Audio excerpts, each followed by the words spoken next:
नमस्कार दोस्तों। मैं आज आपके सामने इंडियन पॉलिटी के सेगमेंट के साथ उपस्थित हुआ हूँ, जिसमें हम पहला सेगमेंट लेंगे। वो है भारतीय राज्य व्यवस्था, जिसमें संविधान पढ़ते वक्त हमें बहुत से शब्दावलियों का सामना करना पड़ता है, जिसमें हमें उनका अर्थ नहीं पता होता है। तो मैं आज आपके सामने उपस्थित हूँ इन्हीं शब्दावलियों को लेके, जो आपको संविधान पढ़ते वक्त बहुत ही लाभदायक होगी। कभी कभी एग्जामिनर इन शब्दावलियों से भी क्वेश्चन करने लगे हैं। आजकल का जो ट्रेंड चल रहा है, चाहे वो आरएस हो, चाहे वो यूपीएससी हो, उनको लेकर जो ट्रेंड आया है वो एक बहुत ही ज़बरदस्त चल रहा है इस समय, कि कैसे हम इन शब्दावलियों पे पकड़ बनाए और किस प्रकार इनसे आए हुए क्वेश्चन सॉल्व करेंगे। तो स्वागत है आप सभी का एक बार फिर से इस पॉलिटी सेगमेंट में।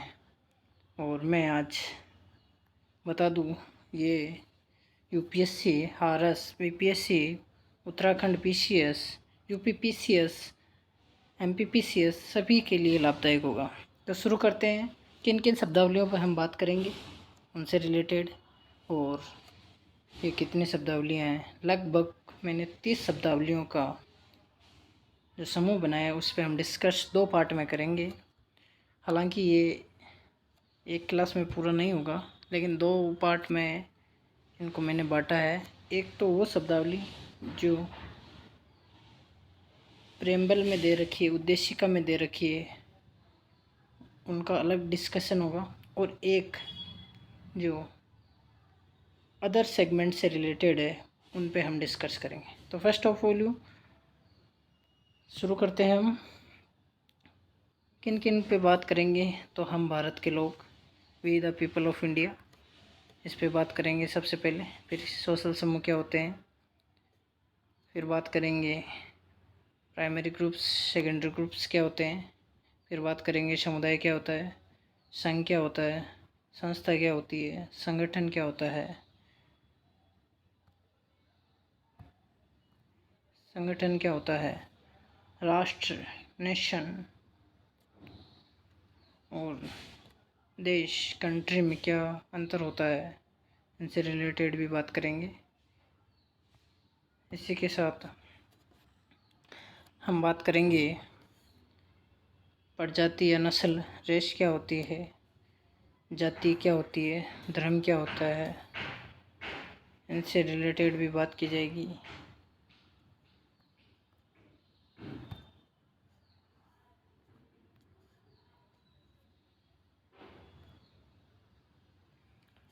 फिर हम बात करेंगे स्टेट क्या होता है, गणराज्य क्या होता है, सोशलिज्म, संप्रभुत्व संपन्न, प्रभुसत्ता, सरकार, गवर्नमेंट में कार्यपालिका, न्यायपालिका, विधायिका, इनका क्या कार्य है। इनमें हम डिस्कस करेंगे डिवीज़न ऑफ पावर और शक्तियों का पृथक्करण और शक्तियों का विभाजन पे बात करेंगे हम। अध्यक्षीय सरकार क्या होती है, प्रेसिडेंशियल गवर्नमेंट क्या होती है, संघवाद क्या होता है, फेडरलिज्म, संघात्मक सरकार क्या होती है, संघात्मक, एकात्मक और परिसंघात्मक में क्या अंतर होता है, शक्तियों का पृथक्करण और शक्तियों का विभाजन, सेपरेशन ऑफ पावर और डिवीजन ऑफ पावर पे हम बात करेंगे। प्राधिकार क्या होता है, इन पे बात करेंगे। शासन, सुशासन, नैतिक शासन और नौकरशाही, स्थानीय शासन। तो सबसे पहले first of we started we the people of India. Why, जो ये ड्राफ्ट है प्रेम्बल का, ये कहाँ से लिया गया है इसके बारे में। तो ये ड्राफ्ट तो लिया गया है यूके के ऑस्ट्रेलिया के संविधान से, और जो शब्द लिया गया है, वर्ड्स जो लिए गए हैं, वो लिए गए हैं यूएसए के संविधान से। तो इस शब्दों का अर्थ क्या है, ये हम जानने का प्रयास करेंगे। तो हम भारत के लोग, मतलब क्या होता है कि जो संविधान की अंतिम शक्ति है वो किस में निहित है? वह हम भारत के लोगों में निहित है, वो भारत की जनता में निहित है। जैसे हम भारत के लोग शब्द से संविधान की प्रस्तावना की शुरुआत होती है। यह शब्द अमेरिका संविधान से प्रेरित है और लोग शब्द का उपयोग इसे नागरिक कानून दर्जे से अधिक व्यापक मानते हैं। मतलब जो सभी शक्तियाँ हैं वह है भारत के नागरिकों में सम्मिलित है। अंतिम शक्ति उन्हीं के हाथों में। सरकार को तो हम रिप्रेजेंट करते हैं, क्योंकि प्रत्यक्ष लोकतंत्र संभव नहीं है, इसलिए अप्रत्यक्ष लोकतंत्र का जिक्र भारत में होता है। सर्वोच्च और अंतिम शक्ति भारत के लोगों के पास है, यह बताकर यह लोकप्रिय संप्रभुता की अवधारणा को प्रमाणित करता है। सामाजिक ग्रुप्स, सोशल ग्रुप्स क्या होते हैं? ऐसा समूह जो किसी भीड़ या मेले से भिन्न हो, क्योंकि वो स्थायी नहीं है, वो एक दिन, 2 दिन, 1 महीना हो सकता है, लेकिन जो सामाजिक ग्रुप होता है वो लगातार चलते हैं। अंतःक्रिया की वजह से लगाव और जुड़ाव की भावना होती है। किसी भी सामाजिक ग्रुप में सामान्य मानक होते हैं, साझा रुचि होती है। अब ये सामाजिक ग्रुप 2 प्रकार के होते हैं। मैं इन सेगमेंटों को आपको 15-15 मिनट के सेगमेंट में कंप्लीट करूँगा, क्योंकि एक साथ लंबा खींचने पे हो सकता है अपन बोरिंग महसूस करें, लेकिन मैं 4 पार्ट में इसे डिवाइड करूँगा। तो आज हम लगभग 1/3 या 1/4 7 या 8 शब्दावलियों पे बात करेंगे। प्राथमिक समूह क्या होते हैं और द्वितीयक समूह, primary groups and secondary groups में क्या अंतर होता है? तो प्राथमिक ग्रुप्स हम अपने परिवार में भी बना सकते हैं। कोचिंग्स में अपन जाते हैं तो ग्रुप स्टडी के लिए हम एक छोटा ग्रुप 3-4 लोगों का बना लेते हैं, वो भी एक प्राथमिक ग्रुप है। इनके संबंध क्या घनिष्ठ होते हैं, क्योंकि परिवार के संबंध हमेशा घनिष्ठ होते हैं। व्यक्ति उन्मुख उनको जानता आपसे, और इंटरपर्सनल भी हो सकते हैं, व्यक्तिगत जुड़ाव भी हो सकता है। जैसे एग्जाम्पल में दे रखा है परिवार,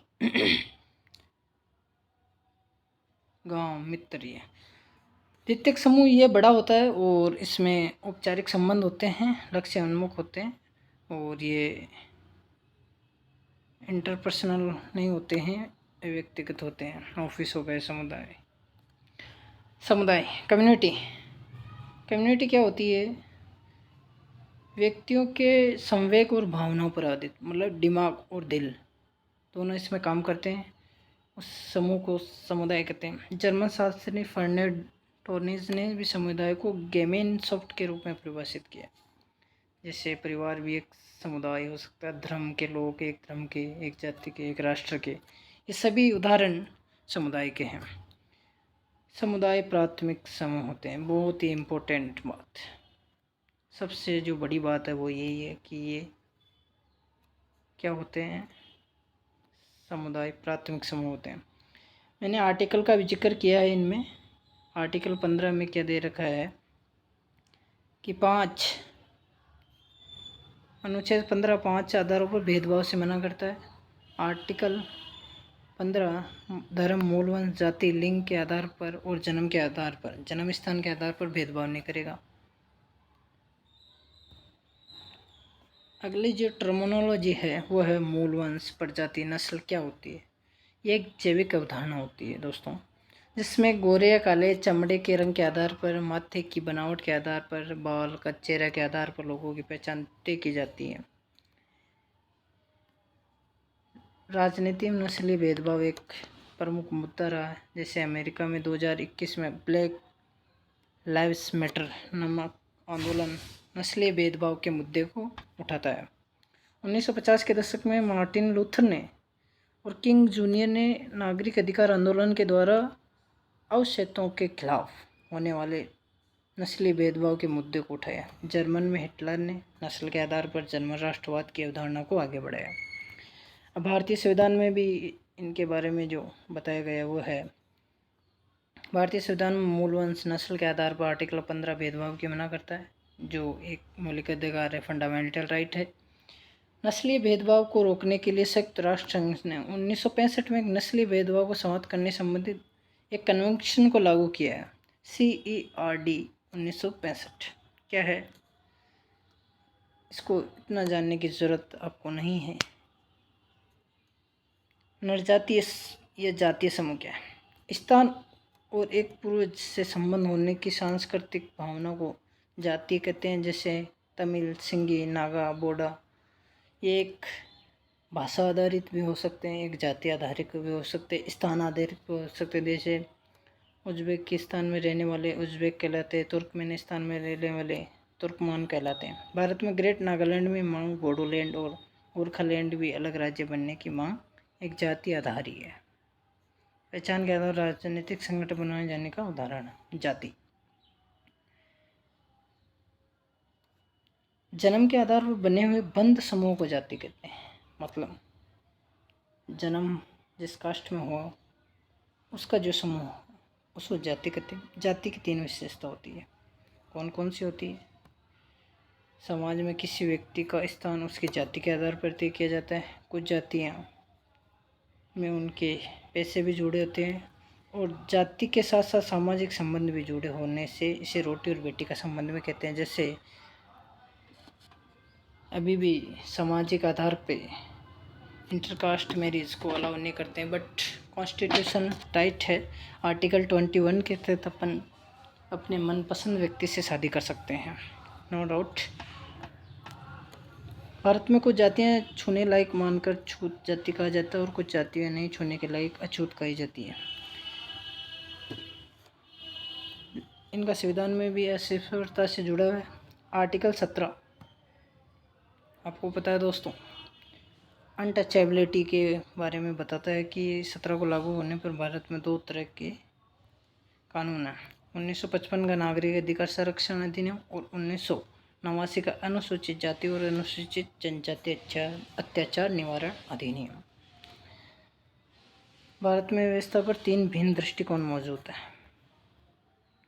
एक दृष्टिकोण के अनुसार जाति भेदभाव और असमानता को समाप्त करने के लिए जातियों का लोप आवश्यक है। महात्मा गांधी और भीमराव अंबेडकर के चिंतन में जातीय भेदभाव समाप्त करने और अंबेडकर के जातियों का पूरी तरह से लोप करने का विचार प्रस्तुत किया।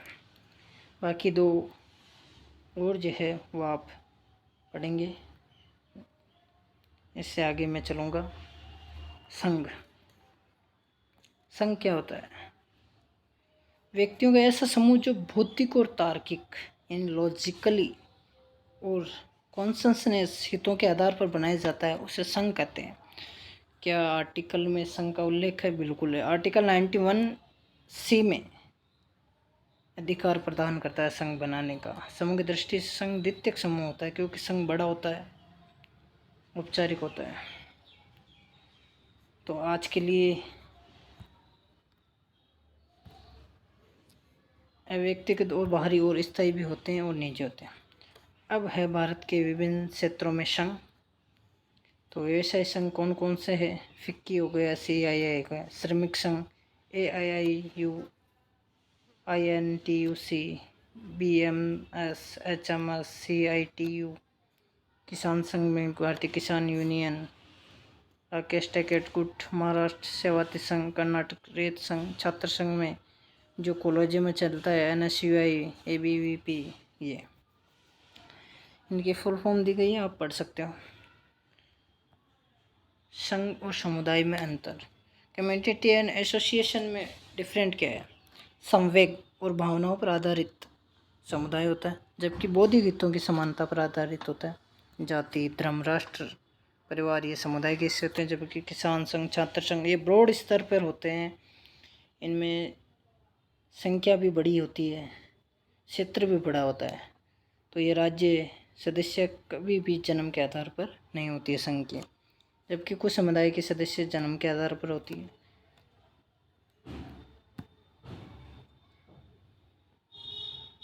सदस्यता बाध्यकारी होती है, समुदाय की अनन्य होती है। इसकी सदस्यता स्वैच्छिक होती है। समुदाय मानव जीवन के संपूर्ण क्रियाकलाप को प्रभावित करता है, ये क्रियाकलाप को प्रभावित नहीं करता है। संस्था इंस्टीट्यूशन मानकों, नियमों एवं कार्यविधियों के समूह को संस्था कहते हैं। संस्थाएं केवल कुछ लोगों के इकट्ठा होने से ही नहीं बनती है। ये अंतर्राष्ट्रीय संधियों और समझौतों भीषणता होती है। जैसे बारूदी सुरंगों को रोकने के लिए 1997 का ओटावा कन्वेंशन एक संस्था है। और आज की लास्ट पारिभाषिक शब्दावली है वह है संगठन, ऑर्गेनाइजेशन। जैसे यूएनओ एक ऑर्गेनाइजेशन है, संगठन है। संगठन संस्था प्लस भौतिक मौजूदगी। संस्था में क्या होता है, इसमें संगठन में संस्था के साथ भौतिक मौजूद ऑफिस होता है, स्टाफ होता है, इसके लेटर हेड होते हैं, इसके अध्यक्ष होते हैं, उपाध्यक्ष होते हैं, सदस्य होते हैं, इसके एक तरीके से रूल और रेगुलेशन होते हैं, नियम होते हैं, अधिनियम जारी होते हैं। सभी संगठन संस्था होती है और सभी संस्थाएं संगठन नहीं होती है, मतलब संगठन बड़ा है। ठीक है दोस्तों, तो आज के लिए इतना ही काफ़ी। और नेक्स्ट सेगमेंट में हम अगली और बची हुई 20 टर्मिनोलॉजी पर बात करेंगे, जिसमें समानता, संप्रभुता, इनसे रिलेटेड, गणराज्य, सामाजिक, आर्थिक, राजनीतिक न्याय से रिलेटेड। अगर वीडियो पसंद आया हो तो लाइक करिए, कमेंट करिए किस तरह के और आपको संविधान से रिलेटेड शब्दावली समझ में नहीं आ रही। और आप कमेंट में हमें ये बताइए कि किस तरह से आपको पढ़ना अच्छा लगता है, क्या नोट्स वाकई में अच्छे हैं या नहीं है। जो भी आपकी क्वेरी हो कमेंट बॉक्स में बताइए और वीडियो को लाइक करिए। आने वाले समय में हम आपके सामने उपस्थित होंगे। धन्यवाद। जय हिंद, जय भारत।